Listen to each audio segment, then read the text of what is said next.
आज सावन का पहला सोमवार है। इस पवित्र दिवस पर एक महत्वपूर्ण सत्र का प्रारंभ हो रहा है और सावन के इस पहले सोमवार को मैं देशवासियों को बहुत बहुत शुभकामनाएं देता हूं। आज संसद का मानसून सत्र का भी आरंभ हो रहा है। देश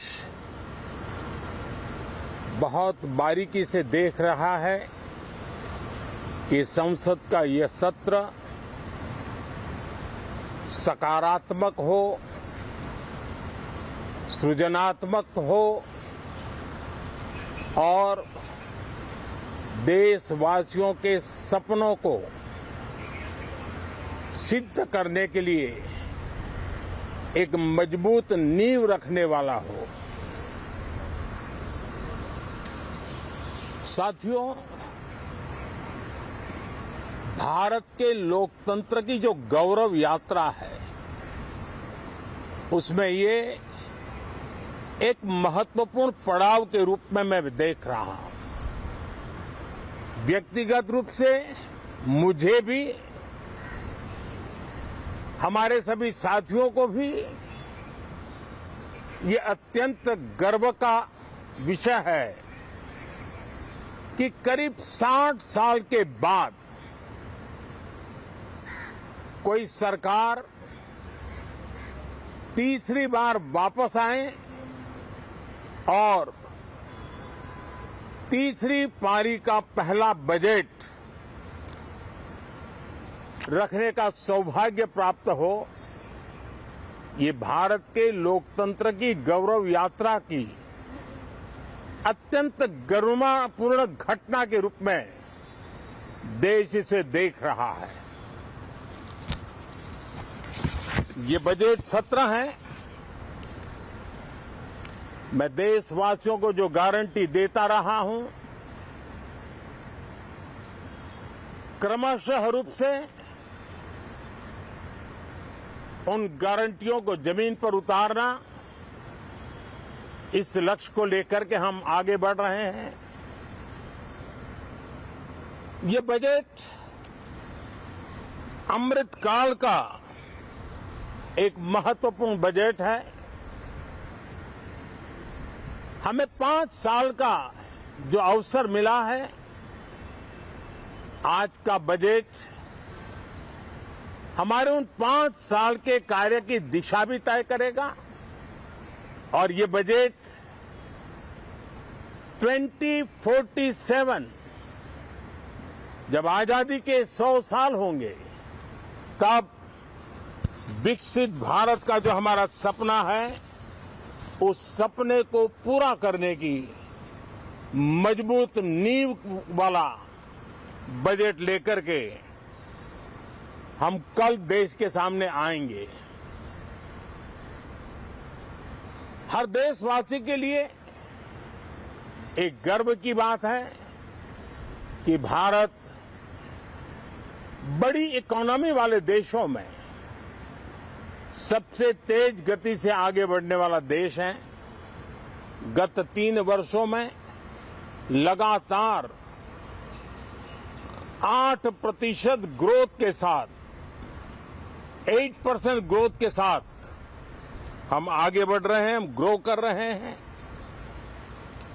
आज भारत में पॉजिटिव आउटलुक, इन्वेस्टमेंट और परफॉर्मेंस एक प्रकार से अपॉर्चुनिटीज की पीक पर है। ये अपने आप में भारत की विकास यात्रा का एक अहम पड़ाव है। साथियों, मैं देश के सभी सांसदों से किसी भी दल के क्यों न हो, मैं आज आग्रहपूर्वक कहना चाहता हूं कि हम गत जनवरी से लेकर के हम लोगों के पास जितना सामर्थ्य था, उस सामर्थ्य को लेकर के जितनी लड़ाई लड़नी थी लड़ ली। जनता को जो बात बतानी थी बता दी। किसी ने राह दिखाने का प्रयास किया, किसी ने गुमराह करने का प्रयास किया, लेकिन अब वो दौर समाप्त हुआ। देशवासियों ने अपना निर्णय दे दिया। अब चुने हुए सभी सांसदों का कर्तव्य है, सभी राजनीतिक दलों की विशेष जिम्मेवारी है कि हमने दल के लिए जितनी लड़ाई लड़नी थी लड़ ली। अब आने वाले 5 वर्ष के लिए हमें देश के लिए लड़ना है, देश के लिए जूझना है, एक और नेक बनकर के जूझना है। मैं सभी राजनीतिक दलों से भी कहूंगा कि आइए हम आने वाले 4 साढ़े 4 साल दल से ऊपर उठ करके सिर्फ और सिर्फ देश को समर्पित होकर के संसद के इस गरिमापूर्ण मंच का हम उपयोग करें। जनवरी 29 जब चुनाव का वर्ष होगा, आप उसके बाद जाइए मैदान में, सदन का भी उपयोग करना है कर लीजिए। वो 6 महीने जो खेल खेलने खेल लीजिए, लेकिन तब तक सिर्फ और सिर्फ देश के गरीब, देश के किसान, देश के युवा, देश की महिलाएं, उनके सामर्थ्य के लिए, उनको एम्पावर करने के लिए जन भागीदारी का एक जन आंदोलन खड़ा कर करके 2047 के सपने को पूरा करने के लिए हम पूरी ताकत लगाए। मुझे आज बहुत दुख के साथ कहना है कि 2014 के बाद कोई सांसद 5 साल के लिए आए, कुछ सांसदों को 10 साल के लिए मौका मिला, लेकिन बहुत से सांसद ऐसे थे जिनको अपने क्षेत्र की बात करने का अवसर नहीं मिला, अपने विचारों से संसद को समृद्ध करने का अवसर नहीं मिला, क्योंकि कुछ दलों की नकारात्मक राजनीति ने देश के संसद के महत्वपूर्ण समय को एक प्रकार से अपनी राजनीतिक विफलताओं को ढांकने के लिए दुरुपयोग किया है। मैं सभी दलों से आग्रहपूर्वक कहता हूं कि कम से कम जो पहली बार सदन में आए हैं, ऐसे बहुत बड़ी संख्या में हमारे माननीय सांसद हैं और सभी दल में हैं, उनको अवसर दीजिए, चर्चा में उनके विचारों को प्रकट करने का मौका दीजिए, ज्यादा से ज्यादा लोगों को आगे आने का अवसर दीजिए। और आपने देखा होगा कि पार्लियामेंट के नए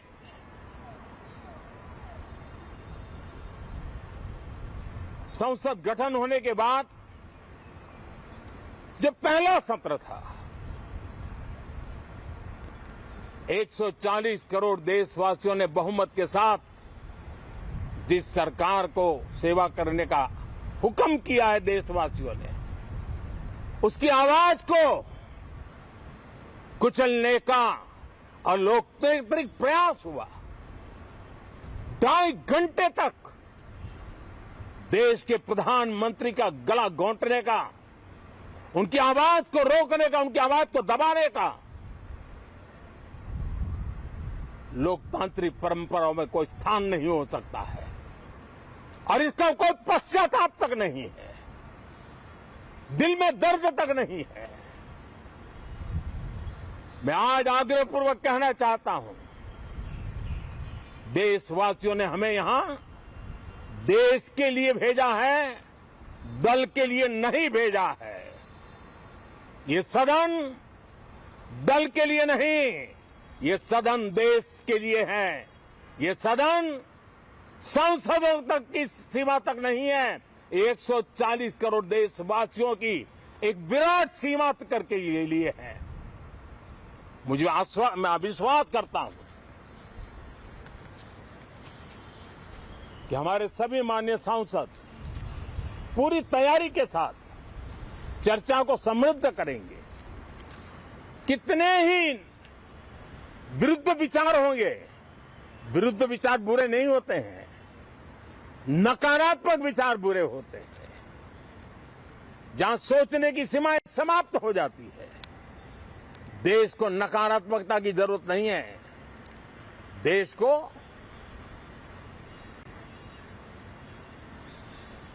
एक विचारधारा, प्रगति की विचारधारा, विकास की विचारधारा, देश को नई ऊंचाइयों पर ले जाने वाली विचारधारा से हमें आगे बढ़ाना होगा। मैं पूरा ही आशा करता हूं कि हम लोकतंत्र के इस मंदिर का भारत के सामान्य मानवीय की आशा आकांक्षाओं को पूर्ण करने के लिए सकारात्मक रूप से उपयोग करेंगे। बहुत बहुत धन्यवाद साथियों।